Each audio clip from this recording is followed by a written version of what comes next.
Je dirais que, franchement, comme journaliste, peut-être mettre le chapeau de journaliste, qu'il y a plusieurs gens qui cherchent une alternative au gouvernement actuel. Comme ils veulent se débarrasser de M. Harper, mais ils savent pas comment. Puis ils sont peut-être tannés, ils s'ennuient de M. Duceppe qui chante des chansons de Classel des années 60, des palmarès de toutes ces affaires. Et même il y a un regard, il y a l'air de Classel. C'est comme moi j'ai pas envie de parler de choses des années 60, des années 70. On parle de l'avenir, ok? Puis je crois que l'NPD c'est bon qu'on a stationné le vote là, mais après quelque temps les gens ils vont regarder un petit peu plus proche, ils vont dire, ils font pas un gouvernement, ils peuvent pas me débarrasser, M. Harper, et ses idées sont correctes, mais c'est pas mal flou, et ils sont très dispendieux. On peut pas répéter 10 fois une menterie, ça devient pas une vérité. Jeffrey Simpson, hier, dans son colloque, je suis très content. Je suis très content. Le bar avec ça. Si j'ai bien compris, vous avez dit qu'il est très bon qu'on stationne le vote vers le NPD. Je vous remercie pour ça. Excellent. Moi, ce que je veux dire, c'est qu'on va travailler, qu'il soit non seulement stationné, mais qu'il amène des résultats le 2 mai pour le bien-être de tout le monde, y compris des Québécois. En fait, moi, je commande jamais les sondages.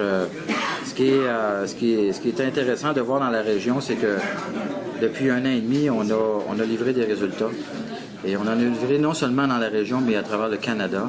Parce qu'avec le plan d'action économique du Canada, on a, je ne sais pas si vous avez remarqué, mais aucun des candidats ici ne parle de l'économie. Parce qu'on a véritablement remis l'économie sur la traque. Ça n'était pas terminé. Nous ne voulions pas d'élection au moment où on se parle.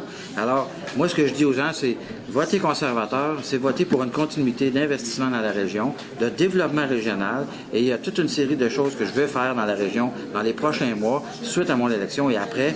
Et moi, ma priorité numéro 1, c'est de développer l'emploi et la richesse collective par la création de la richesse individuelle. Et ça évidemment, par les entreprises et la création d'emplois. C'est que vous avez coupé des rubans, surtout, M. Généreux, pour les développements concrets. Je pense que c'est pas... Le rendez-vous n'était pas là. Ce que je dirais par rapport à la montée du NPD... sans vouloir t'offenser, François, je pense que c'est un ballon qui va se dégonfler dans pas grand temps. Le NPD, ça fait 50 ans qu'il existe, ils n'ont jamais été au pouvoir. Le Bloc québécois est fort au Québec et le restera dans la région ici comme ailleurs. Et j'entends, moi, faire la différence à ce titre-là parce que les gens, ce que j'entends sur le terrain, c'est de l'insatisfaction. Et c'est la raison pour laquelle je pense que le Bloc peut faire la différence en empêchant un gouvernement conservateur majoritaire.